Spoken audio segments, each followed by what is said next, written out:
¿Qué tal, amigos de Salud TV? Muy buenas tardes, bienvenidos a su programa. Estamos terminando la semana, viernes 9 de octubre, hoy con un tema ad hoc al mes en el que estamos. Este tema es gracias a Ultra Doceplex.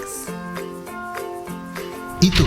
¿De qué forma manejas el estrés? Yo lo hago con Ultra Doceplex, energizante y antiestrés. Ultra Doceplex presenta. Bueno, estamos en el mes de octubre y todos sabemos que en el mes de octubre conmemoramos el Día de la Lucha contra el Cáncer de Mama, el 19 de octubre. Hoy, este viernes, estaremos hablando de cáncer de mama, pero además estaremos hablando de COVID-19, o sea, en pandemia. Cáncer de mama y COVID-19, ese es el tema. Veamos la cápsula y luego veamos con quiénes estaremos conversando el día de hoy. ¿De qué forma manejas el estrés? Yo lo hago con Ultra Doceplex, energizante y antiestrés. Ultra Doceplex presentó.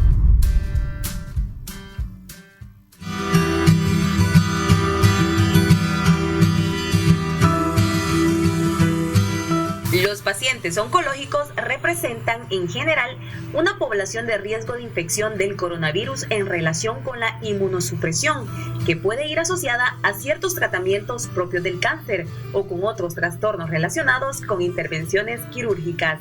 Por lo tanto, este grupo de la población debe extremar las medidas para prevenir y evitar infecciones, incluyendo a las mujeres con cáncer de seno.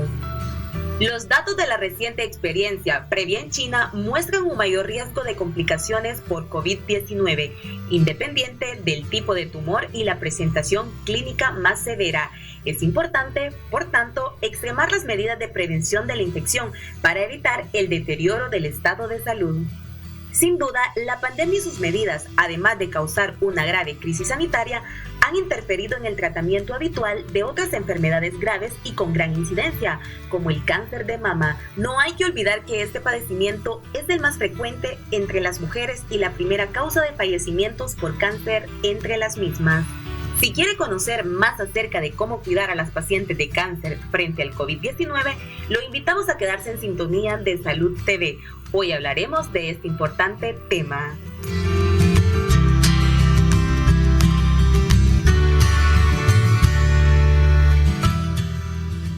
Bueno, este es el tema del que estaremos hablando el día de hoy. Tenemos cosas interesantes que nuestros invitados van a aportar. ¿Quiénes son? Bueno, tenemos acá en el set al doctor Víctor Caseros, nuestro oncólogo radioterapeuta. ¿Qué tal, Víctor? ¿Cómo está? Muy bien, gracias. Como siempre, un placer estar aquí, aceptando la invitación. Feliz de estar en compañía de nuestros amigos televidentes y siempre listo a compartir cosas importantes y útiles para ellos. ¿Sabe? Esta nueva normalidad realmente es increíble, la capacidad de adaptación que el ser humano tiene. Sí. Yo siento que no lo he dejado de ver, porque siempre nos ha estado apoyando vía Skype en el programa y todo, entonces siento que nos hemos estado viendo, ¿no? Sí, pero exacto. Qué bonito volver a tenerlo en este, de verdad. Gracias. Bueno, y vía Skype tenemos ya enlazada a nuestra amiga, la doctora Mónica Heyman.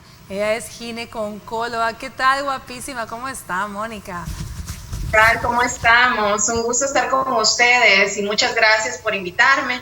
Saludos a todos los televidentes. Doctor, un placer compartir con ustedes esta experiencia.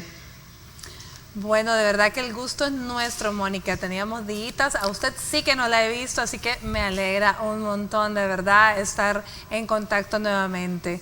Bueno, el tema, la gente podrá decir, durante la pandemia el cáncer no se detuvo, definitivamente ahí está.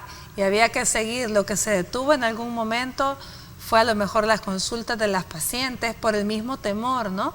O el hecho de por estar en tratamientos de quimioterapia, si me puedo contagiar o qué. Hablemos un poquito cuál fue la situación que se planteó en este tiempo y qué es lo que ustedes observaron. Mónica, cuéntanos. Realmente esta pandemia, algo que tenemos que tener bien claro es que, como usted acaba de decir, doctora, el cáncer no se ha detenido por el surgimiento de la pandemia. Entonces, bajar la guardia no podía ser una opción en el área oncológica. simplemente tenían que tomarse algunas medidas para seguir atendiendo a la población. Y realmente el doctor no me dejará mentir, si bien es cierto, algunos procedimientos se tuvieron que diferir, los que eran de carácter de emergencia o aquellas pacientes con cánceres activos no se podían detener, sino que lo que había que hacer era ejecutar esos tratamientos, ejecutar esas intervenciones, extremando las medidas para las pacientes. Quizás lo que se detuvo un poco fue los seguimientos, la vigilancia de aquellas pacientes que no tenían un cáncer activo en este momento y que podían manejarse a través de teleconsultas, a través de otros medios para poder darle su seguimiento.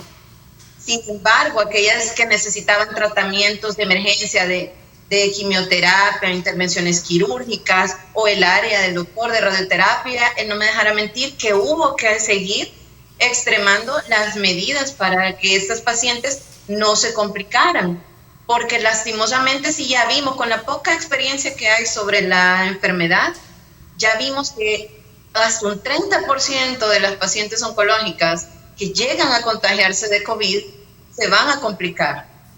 Y se van a complicar, posiblemente van a fallecer en una de sus complicaciones. Entonces tenemos que extremar las medidas con ellas, pero no podemos abandonarlas. Tenemos que buscar la forma de si están en vigilancia, darles teleconsultas.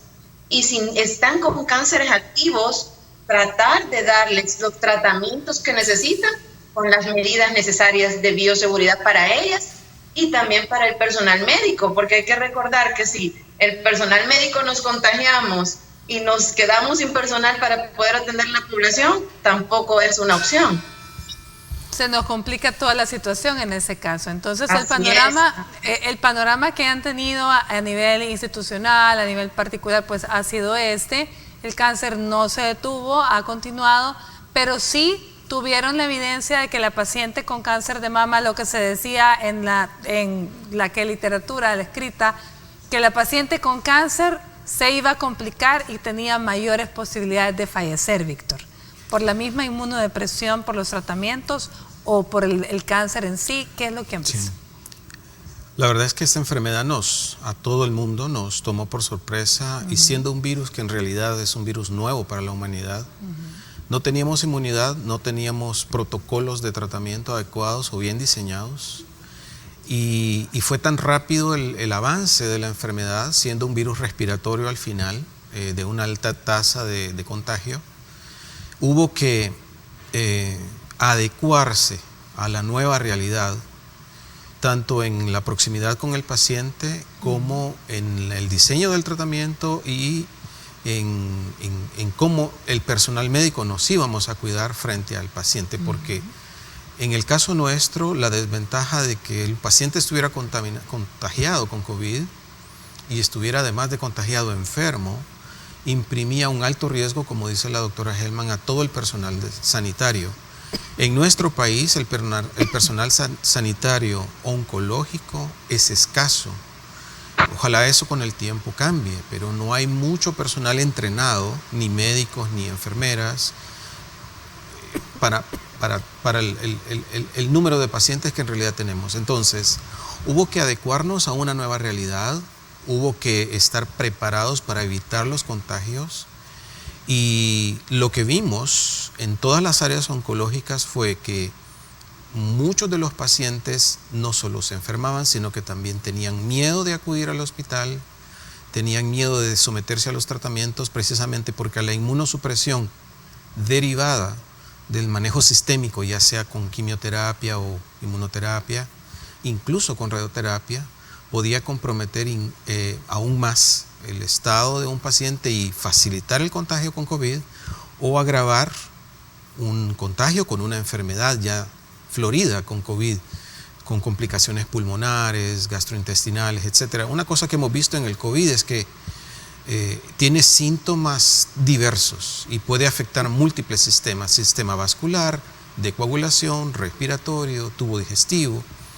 Entonces, nuestros pacientes de por sí son pacientes con un estado inmunosuprimido, no solo por los tratamientos, sino la misma enfermedad, induce cierto grado de inmunosupresión. Entonces, todavía lo es, extremadamente complejo. El balance ha sido muy delicado, hay que cuidar el equilibrio de controlar una enfermedad que sabemos va a producir la muerte, con una enfermedad en este caso respiratoria infecciosa, que puede en este caso provocar la muerte o retrasar, como dice la doctora Hellman, mucho más en la secuencia de un tratamiento oncológico que ya uno sabe que se debe aplicar, una cirugía oportuna, el inicio de una quimioterapia oportuna. Entonces ha sido y continúa siendo un tanto complejo este tema.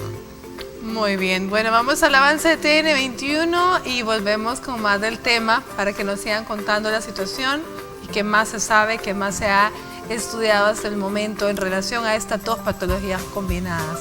Ya volvemos.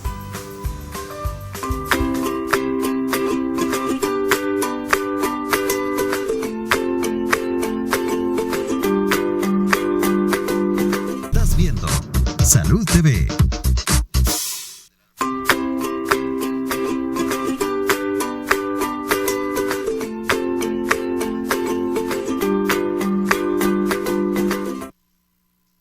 Gracias por continuar con nosotros. Estamos en este día viernes hablando sobre cáncer de mama y COVID-19. Ya el doctor, hablamos un poquito de la adaptación que ha sufrido la consulta, entre otras, cada quien en su área. Pero Mónica, ¿cómo está? Cuéntanos un poco cuáles son las complicaciones que tuvieron con las pacientes quirúrgicas. Tuvieron que diferir muchas de las cirugías también y esto pues les ha dejado una deuda grande, ¿verdad? De muchas pacientes pendientes de cirugía, ¿sí? Sí, lo que ocurrió es que, como bien lo mencionó el doctor, y creo que todos los que estamos haciendo oncología sabemos, lo primero es que este es un virus pues nuevo, que no conocemos realmente el alcance que puede llegar a tener. Cada día surgen nuevas cosas, nuevos medicamentos, nuevas complicaciones, nuevos efectos secundarios a largo plazo. Y la situación era que cuando íbamos a llevar a una persona a una cirugía, porque mucha de la paciente oncológica, por ejemplo en cáncer de mama, era candidata a una cirugía primaria de resección de la mama completa o resección parcial o un manejo conservador. Sin embargo, no podíamos llevarla a una cirugía sin estar seguros que esa paciente y el personal que la iba a intervenir estuvieran negativos a la infección por COVID. Porque lastimosamente la poca casuística que se ha logrado hacer a nivel mundial nos ha demostrado que el paciente COVID positivo que es llevado a una cirugía, que recordemos que una cirugía va a ser una injuria a su cuerpo, un daño a su cuerpo, va a generar una reacción inflamatoria, va a generar una respuesta del organismo a esa cirugía. Y si tenemos sobreagregado una infección por COVID, esa respuesta puede ser mucho más grande y puede llegar a comprometer la vida de la paciente. Si de por sí una paciente sin ningún riesgo, aunque no sea oncológica, puede presentar complicaciones respiratorias en un momento de una anestesia, una paciente oncológica y una paciente oncológica más COVID puede presentar mayores complicaciones, incluso al momento de la cirugía, al momento de la intubación, esa paciente puede ser que no podamos retirarle esa ventilación que se utiliza solo para el momento quirúrgico.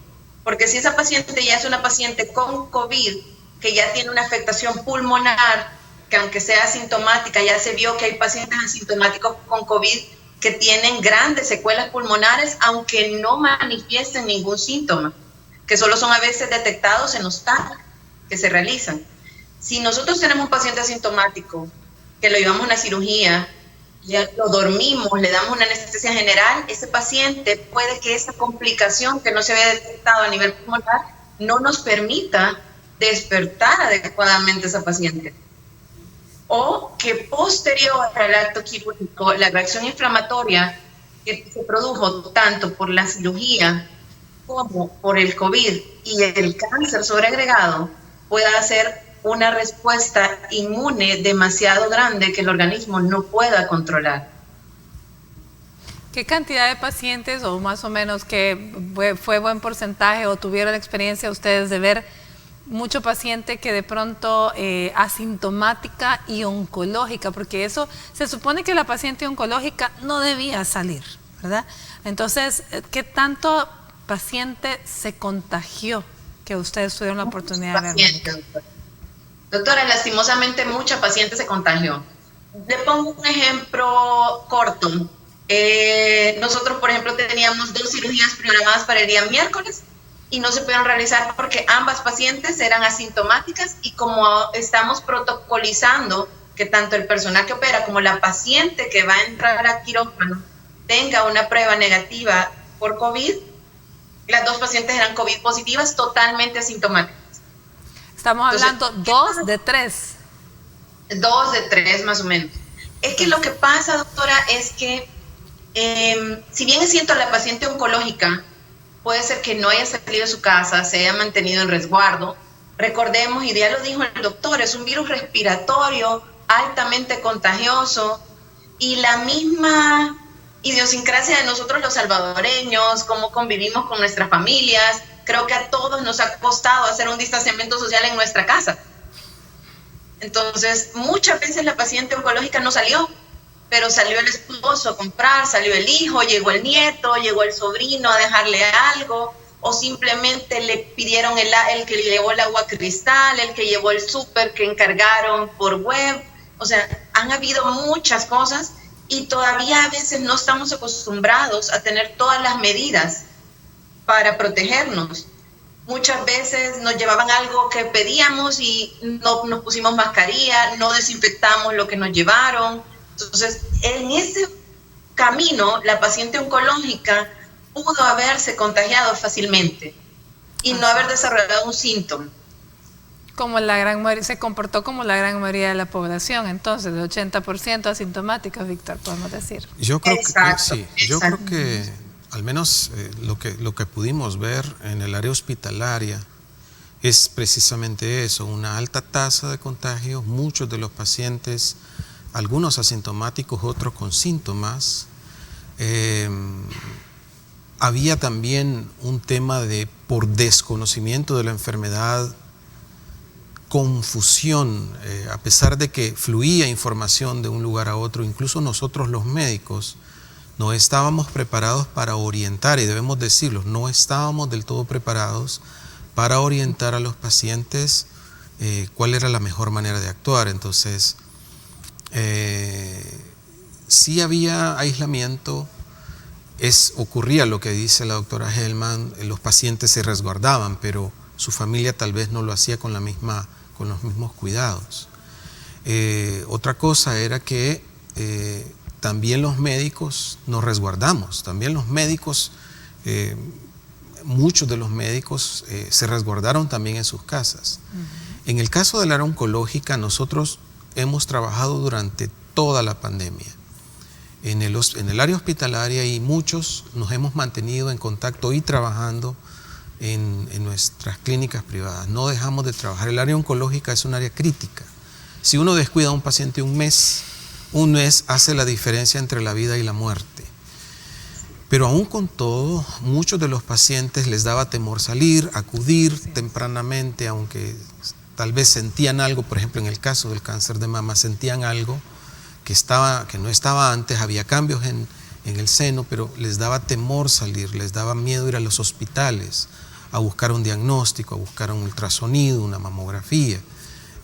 Nadie sabía si las áreas hospitalarias estaban adecuadamente sanitizadas o no. De repente algunos servicios estaban aglomerados, por ejemplo los servicios de rayos X, yo creo que de todo el país llegó un punto en que estaban abarrotados de gente en el área hospitalaria. Todo el mundo buscaba mucha gente tomándose placa, y de hecho ya no te recibían otro tipo de... Exacto, radiografía de tórax, era un pandemonio, era un caos total. Entonces mucha gente en ese cruce de mala información y muchas cosas se contaminó. Nuestros pacientes en el área de radioterapia también vimos mucha ausencia de pacientes, muchos pacientes se ausentaron. No radiar a un paciente oportunamente implica que ese paciente va a perder la oportunidad de controlar un tumor a largo plazo. No recibir una quimioterapia oportunamente va a derivar en que esa enfermedad va a progresar. yo creo que esta situación, en medio de todo, también fue parte de un problema serio. Tratamos de solventarlo lo más posible, estar cercano a los pacientes, pero mucha gente sí, de verdad se ausentó. Algunos no pedían ayuda, otros sí. Yo creo que ahora que vamos saliendo y vamos regresando a cierto grado de normalidad, estamos comenzando de verdad a ver todo lo que en realidad sucedió. O sea, realmente ahora estamos haciendo la recapitulación de los daños. Y yo creo que sí. Yo creo ¿verdad? que en este punto, ya que estamos regresando a ese nivel de normalidad, vamos a empezar a percibir realmente qué fue todo lo que sucedió. Y es que tuvimos que tomar varias opciones, porque lamentable, el doctor no me dejará mentir que tuvimos que tomar varios caminos, porque por ejemplo, no podíamos operar a todos los pacientes, entonces en muchos casos tuvimos que saturar entonces las otras áreas de manejo oncológico. Saturamos radioterapia a aquellas pacientes que no podíamos operar y saturamos el área de quimioterapia para poder no dejar descubiertas a estas pacientes. Tuvimos que tomar otras opciones y ahorita, como dice el doctor, estamos haciendo un recuento de aquellas que nos fuimos por otras opciones, a cuáles tenemos que volver a la primera opción que les tocaba o a cuáles ya las cubrimos y podemos quedarnos con la segunda opción que tomamos. Entonces es bien complejo esto. También no sé si al doctor le pasó, pero a nosotros también nos pasaba que algunos de los síntomas del paciente oncológico con metástasis podían confundirse mucho con complicaciones del COVID. Por ejemplo, nuestras pacientes que tienen metástasis pulmonares pueden tener muchos síntomas similares al paciente con COVID. Y muchas veces eso implicó exponer al personal médico, a otros pacientes, porque a nosotros nos pasó, mucha paciente que pensábamos que era una metástasis pulmonar, al hacerle una prueba COVID, tenía ambas cosas, la metástasis pulmonar y la prueba de COVID positiva. Entonces eso nos hizo, como dice el doctor, no estábamos preparados para todo esto que se nos vino y nos hizo ir en el camino, tomando decisiones, aprendiendo, tratando de buscar las mejores opciones para las pacientes y para el personal médico que estaba atendiendo a esas pacientes. Claro. Así es. Esto, incluso hablábamos con el doctor Caseros como anestesia, todo el personal de anestesiología se fue también adaptando a las diferentes situaciones, porque en un principio incluso se habló mucho de la famosa caja para anestesiar y posteriormente fueron haciendo cambios, que si sacaban a todo el personal a la hora de intubar, entre otros, ¿no? También esto fue muy importante. Ellos eran muy expuestos, realmente ellos eran un personal muy expuesto. Así es. Si usted que está en casita tiene preguntas, ahí están nuestros números telefónicos, tanto el número en el set 2283-2157, nuestro número de WhatsApp 7859-7318 y también puede hacernos llegar sus preguntas a través de nuestro Facebook, Facebook Salud TV. Y aquí estamos hablando pues de cáncer de mama y COVID. Ahora bien, dentro de la recapitulación de daños, ¿qué pasó? Como bien dicen, Mónica, siempre trataron de paliar, es decir, si no íbamos a operar ahorita, pues entonces vamos y la mandamos a quimioterapia. Así es como funcionó y la mantuvieron de tal forma que la paciente no estuviera descubierta. ¿Perdón? De tal forma que no quedara desprotegida. Que no quedara descubierta, no quedara desprotegida. Ahora bien, ¿qué tanto tiempo podemos esperar en un cáncer de mama? Yo sé que dependiendo del estadio, pero ¿qué vamos a hacer ahora? O sea, ya pasaron, ¿qué?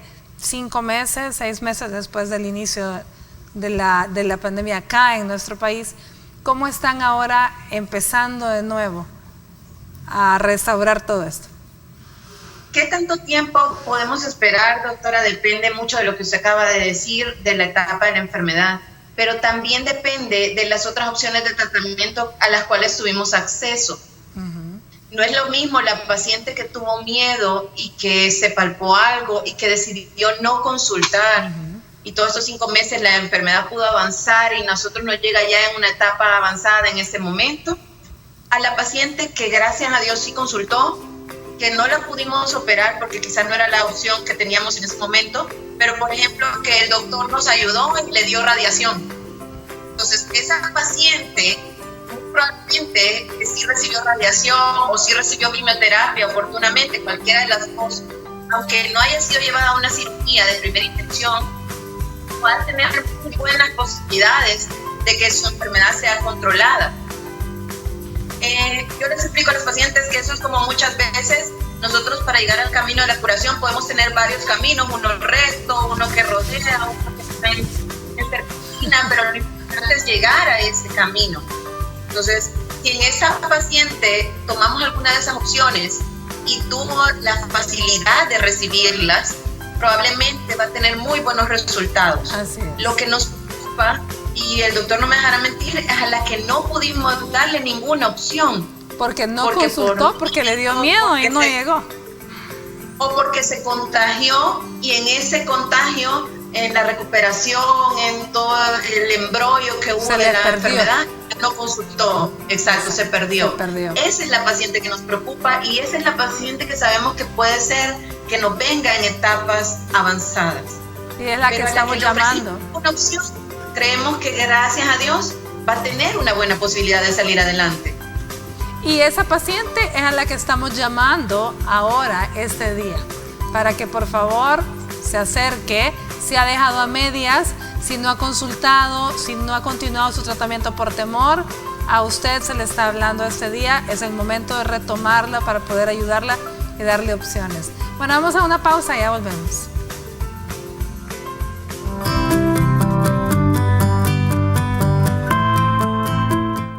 Hola amigos de Salud TV, bienvenidos de nuevo.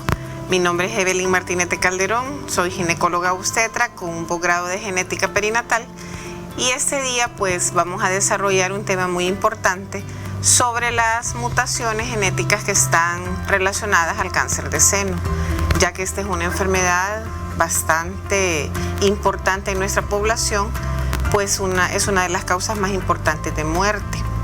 Y también debemos de recordar que la parte preventiva es fundamental para que ya nuestras mujeres no sigan muriendo por esta causa. Entre las causas genéticas está la mutación del BRCA1. Esta es una situación importante que debemos de conocer porque sabemos que el 10% de las mujeres que tienen cáncer de seno puede ser portadora de una de estas mutaciones y al ser portadora de ello, tiene la probabilidad de heredar a sus hijas esta mutación y ser más propensas a un cáncer de seno. Por ello, tenemos que estar siempre pendientes en las familiares por el lado materno, no por el lado paterno, porque esta mutación se hereda de esa manera. Tenemos también que estar conscientes que el cáncer descubierto a tiempo es 100% curable y por ello es que debemos de estar pendientes siempre de hacernos nuestra mamografía para que así tengamos una mejor calidad de vida y evitar estas muertes. Les saluda de nuevo siempre Evelyn de Calderón en este programa tan importante de Salud TV. Hasta luego.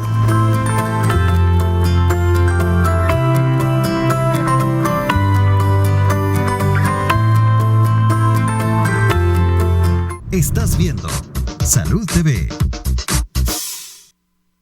Muchos factores pueden dañar la piel de tus axilas y causar irritación provocando manchas. Dove presenta su solución.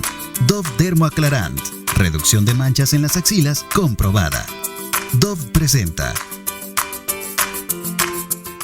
Fíjense bien que existen muchos mitos acerca de lo que funciona y lo que no para aclarar las axilas. Limón.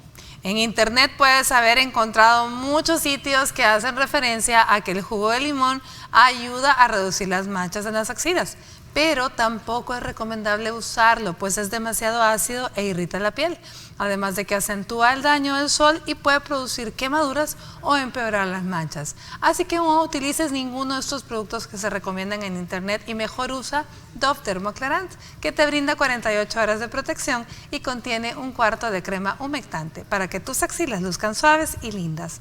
Ese es el consejo del día de hoy, gracias a Dove Dermoaclarant. Muchos factores pueden dañar la piel de tus axilas y causar irritación provocando manchas. Dove presenta su solución. Dove Dermoaclarant. Reducción de manchas en las axilas comprobada. Dove presentó.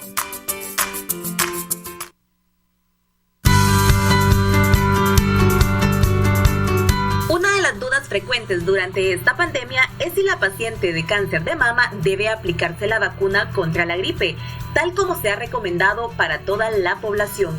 Ante esto, debemos explicar antes que existen dos tipos de vacunas antigripales: las vivas, que poseen el virus atenuado y por lo tanto no son las indicadas para las pacientes que se encuentran bajo tratamiento de inmunoterapia, ya que su actividad inmunológica se encuentra disminuida. El organismo no podría generar los anticuerpos y desarrollaría la enfermedad. Por otro lado, las vacunas inactivas, que poseen el virus pero sin capacidad para replicarse, estas se podrían aplicar, pero al estar disminuida la inmunidad del organismo, podrían no producir el efecto deseado. Lo ideal en estos casos es aguardar 3 meses luego de haber terminado el tratamiento, momento en el que se reactiva el sistema inmune. A partir de ahí, todas las pacientes deben vacunarse según lo indica el calendario de salud.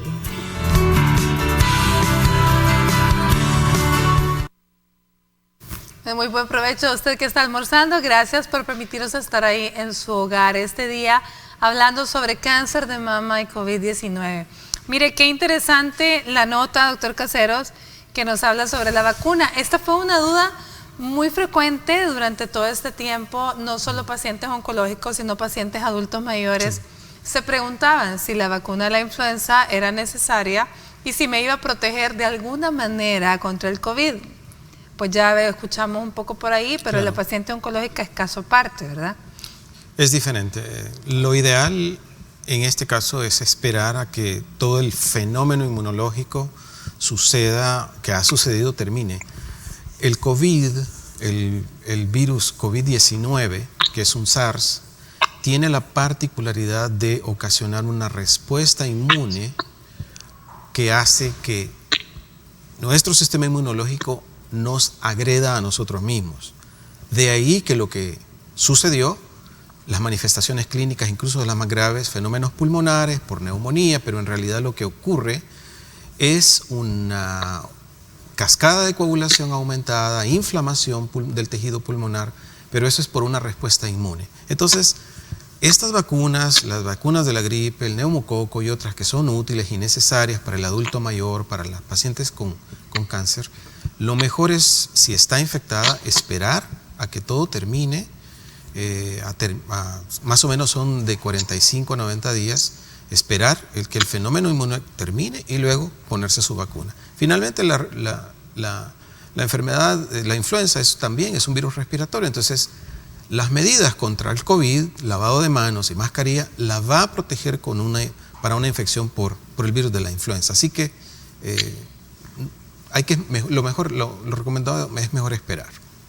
Especialmente que estamos hablando en un contexto que hay tanta paciente asintomática, entonces ¿cómo saber si realmente en el momento que le iba a poner la vacuna de la influenza pues no está contagiada y está positiva asintomática, ¿cierto? Exacto. O sea, era un poco complicado, al menos en la paciente oncológica, ahí hay que tomar eso muy en cuenta, ¿cierto? Sí. Doctor Caseros, hablemos un poquito qué hizo radioterapia, qué es lo que han hecho, cómo han paliado la situación de la pandemia. Ok. Como decía la doctora Hellman, sobre todo el área quirúrgica, por el nivel alto de exposición al virus respiratorio durante una cirugía como la intubación o el aire recirculante de un quirófano, el personal sanitario de médicos, enfermeras, estaban altamente expuestos y la misma cirugía podía imprimir un estrés quirúrgico a los pacientes que pudiera derivar en complicaciones. Entonces hubo mucha derivación de cirugías que estaban programadas a otras áreas. Es importante que la gente que estuvo en esta situación escuche atentamente lo que voy a decir. En oncología nosotros tenemos protocolos estándares que aplicamos dependiendo de la etapa de la enfermedad y cuántas veces lo hemos dicho aquí en este programa. Un protocolo de tratamiento se adecúa a un paciente dependiendo de la etapa de la enfermedad en particular que en ese momento está. Sin embargo, cuando este protocolo no se puede cumplir como en este caso de esta emergencia, existen protocolos alternativos que nos permiten garantizar que la paciente recibirá un tratamiento adecuado aún en esta situación en donde la cirugía se está derivando. ¿Qué fue lo que se hizo? De las cosas positivas que surgieron de esta pandemia es que hubo una estrecha comunicación y hermandad que ya existía, se vio fortalecida en el caso de los pacientes, de los médicos que manejamos el cáncer de manera multidisciplinaria entre cirujanos, oncólogos médicos, oncólogos quimioterapeutas, gineco-oncólogos, radio-oncólogos, etc. Hubo una estrecha comunicación y lo que se hizo fue derivar a estas pacientes, por ejemplo, que necesitaban cirugía, a una quimio que no imprimiera demasiada inmunosupresión como neoadyuvancia y que pasaran rápidamente a un tratamiento alternativo a su cirugía, que era una radioterapia. En radioterapia hicimos nosotros varias adecuaciones a los tratamientos estándares y que fueron lo que sucedió. En primer lugar, hicimos tratamientos hipofraccionados. ¿Qué es esto? Los pacientes son sometidos a tratamientos que a veces duran 5, 6, 7 semanas. Lo que hicimos, teniendo la tecnología adecuada, fue compactar esos periodos largos de tratamiento a tratamientos más cortos, con varios objetivos. El primero, que tuviéramos mayor efectividad tumoricida a la hora de aplicar el tratamiento y que los tumores respondieran más rápido y se redujeran en tamaño más rápido. Y la otra razón fue que al tener a los pacientes menos tiempo en radioterapia, primero los exponíamos menos a estar rodeado de otros pacientes, los hacíamos salir menos de su casa y ocasionábamos un menor efecto, un menor impacto en el sistema inmunológico en estos pacientes. Todo esto provocó que hiciéramos tratamientos cortos, de altas dosis, con el propósito de controlar esos tumores que de otra manera hubieran sido operados. Yo creo que hoy por hoy, ya que las pacientes estamos saliendo de este periodo, como dice la doctora Hellman, seguramente van a poder aspirar a lo que siempre hemos querido, que es curarse. Con todas estas adecuaciones, lo que logramos fue que las pacientes respondieran de manera más efectiva al tratamiento de radioterapia, exponerlos menos, que estuvieran menos tiempo fuera de su casa, más tiempo en resguardo, y el efecto al final fue controlar los tumores a largo plazo. Todo esto ocurrió con una estrecha comunicación entre los grupos médicos, con el personal que nos apoya para la aplicación de los tratamientos, enfermeras, tecnólogos de radioterapia, etcétera, etcétera. Y creemos positivamente que esto así será. Muy bien. Bueno, vamos a una pausa y continuamos con el tema de hoy. Ya volvemos.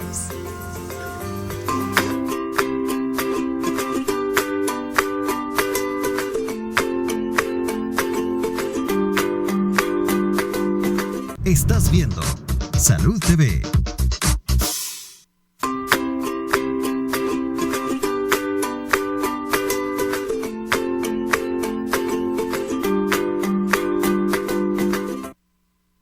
Continuamos con nuestro programa Cáncer de Mama y COVID-19. Estamos enterándonos cuál ha sido la situación, todo lo que han hecho nuestros profesionales de la salud en las áreas de oncología, de radioterapia, de quimioterapia, para poder paliar todo lo que se podría haber venido con la pandemia y las pacientes oncológicas.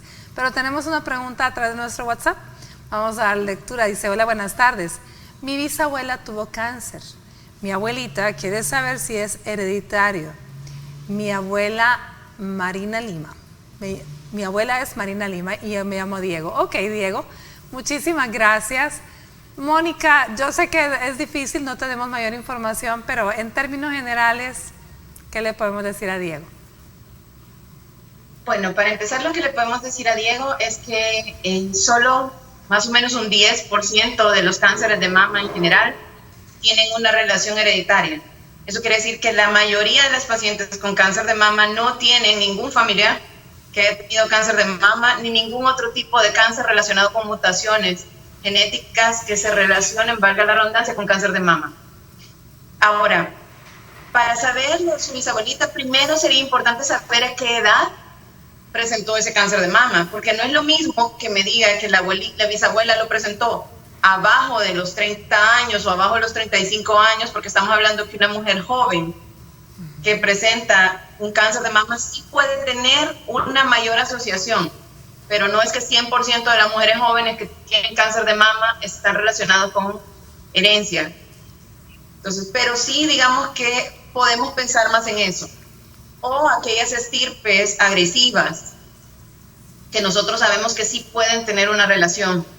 Sin embargo, si él me dice que su bisabuelita le detectaron el cáncer de mama a los 50 años, o a los 60 años, que solo se le hicieron cirugía y luego unas pastillas, que no tuvo mayor complicaciones o no hubo necesidad de darle un tratamiento radical en todos los sentidos, puede ser que esta paciente haya sido una estirpe de bajo riesgo y por la edad que esté más relacionado con la epidemiología normal del cáncer de mama y no con la herencia.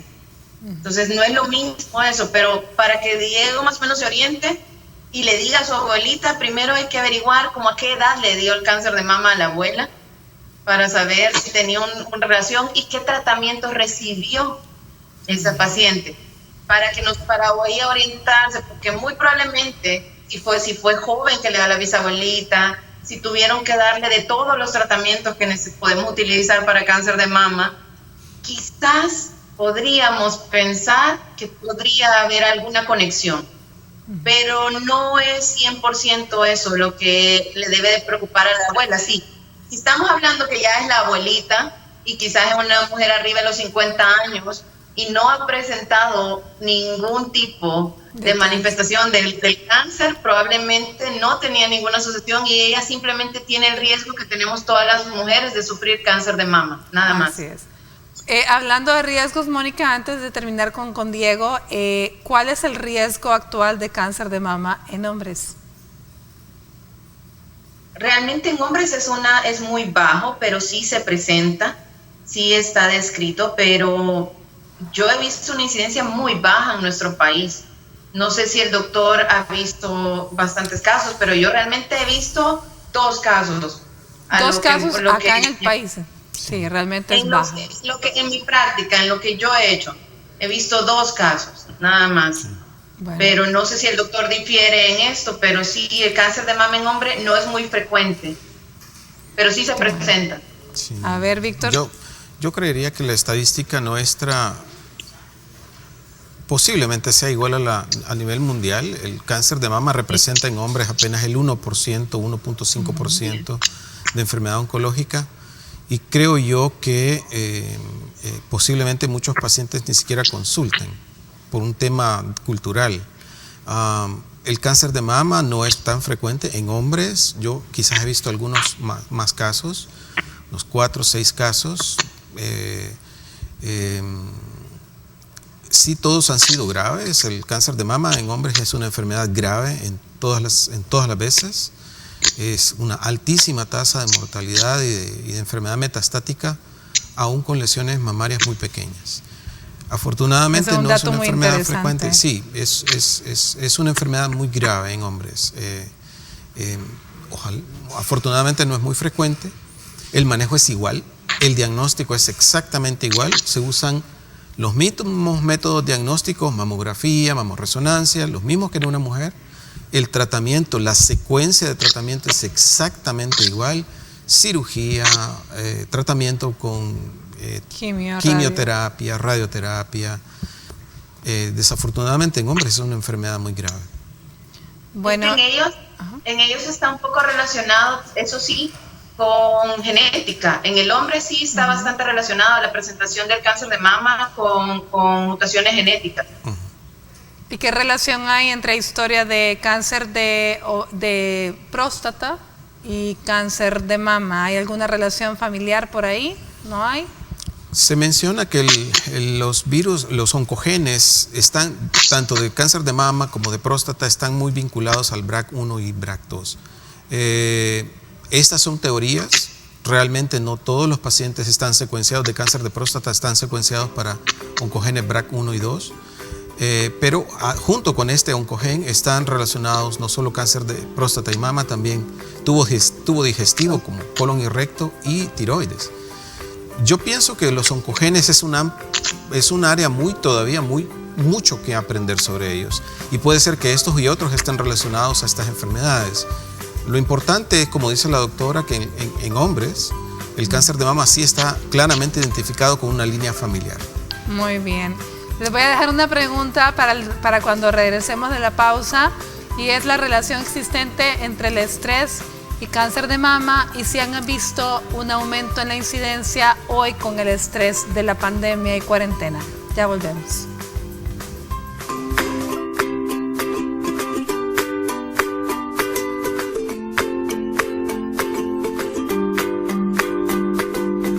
Estás viendo Salud TV.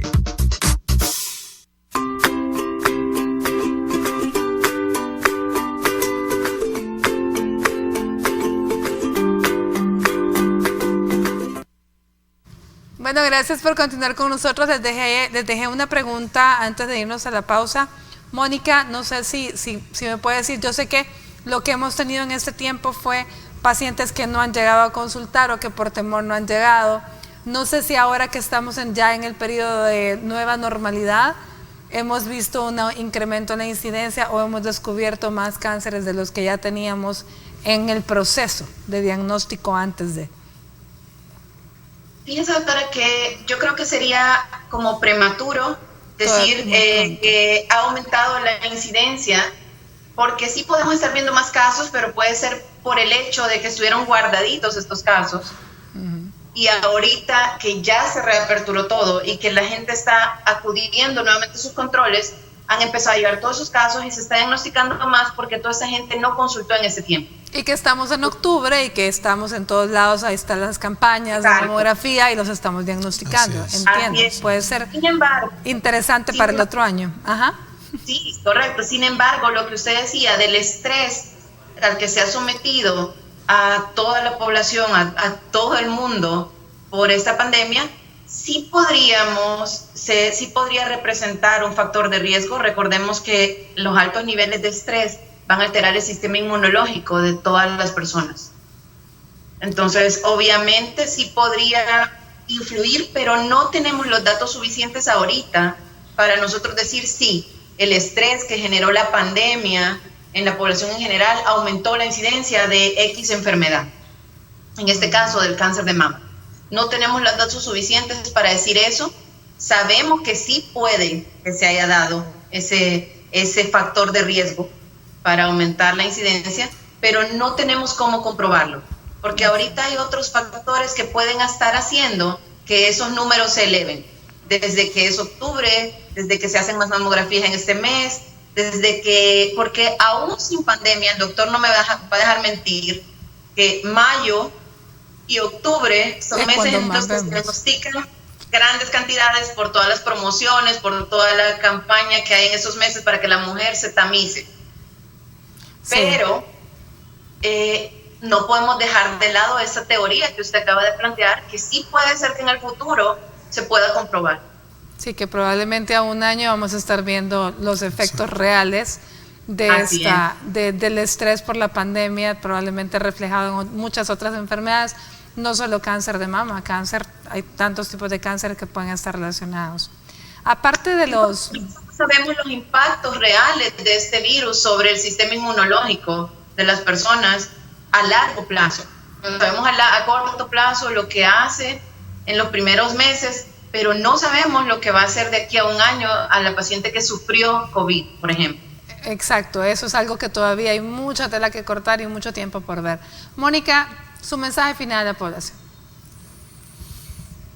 A mí me gustaría que las mujeres en general, la población en general entendieran que el COVID no excluye al cáncer de mama, ni el cáncer de mama al COVID. La pandemia va a seguir, al igual que el cáncer va a seguir, y quizás de forma paralela. Entonces, la mujer tiene que cuidarse y retomar sus chequeos en general, no solo sus chequeos de mama, sus chequeos ginecológicos, sus chequeos de sus otras patologías, porque ninguno de los dos va a parar de robarnos vidas, porque exista el otro.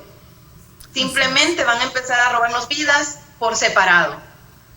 Entonces tenemos que cuidarnos y retomar todos nuestros chequeos con nuestro médico internista, con nuestro endocrinólogo, con el oncólogo, con el radioterapeuta, con todos los que tenemos un control y una enfermedad crónica que está siendo vigilada, deben de seguir sus chequeos.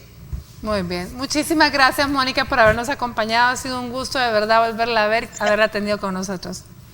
Gracias. Bueno, a ver, su mensaje final para la población, Víctor. Yo quisiera reforzar, concuerdo perfectamente con la doctora Hellman.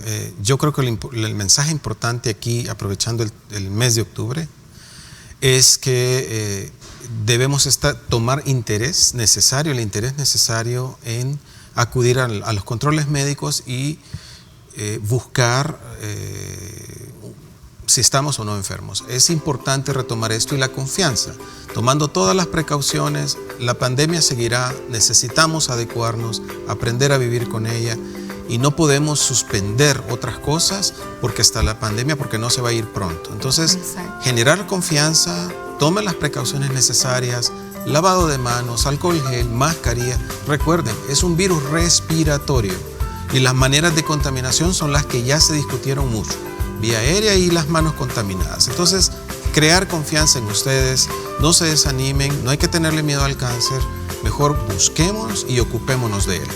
Así es, y hacerse la mamografía, mis señoras, todas, ya toca, estamos en octubre, así que hay que tamizarnos. Gracias, doctor Caseros, por habernos acompañado. Gracias a ustedes por su fiel sintonía durante toda la semana. Los dejo en buena compañía con Osvaldo y recuerde, lo mejor de Salud TV, sábado y domingo de 9 a 11. Espero que tenga un fin de semana espectacular y que Dios nos bendiga a todos.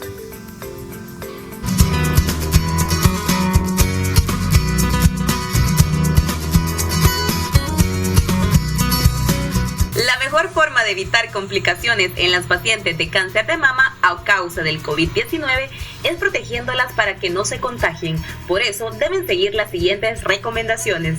Si no es realmente necesario, no deben salir de casa. Cuando deban hacerlo, es mejor evitar el transporte público.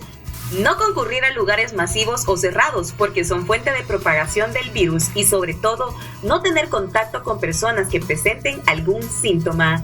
Evitar tocarse la cara, en especial la boca, la nariz y los ojos. Es de suma importancia por el nivel de rápido contagio que representa el virus, que en un leve descuido pueden adquirirlo en sus manos. Finalmente, debemos resaltar el lavado de manos, que debe hacerse de forma constante durante al menos 20 segundos, utilizando agua y jabón, pero si esto no es posible, al menos debe usarse alcohol en gel.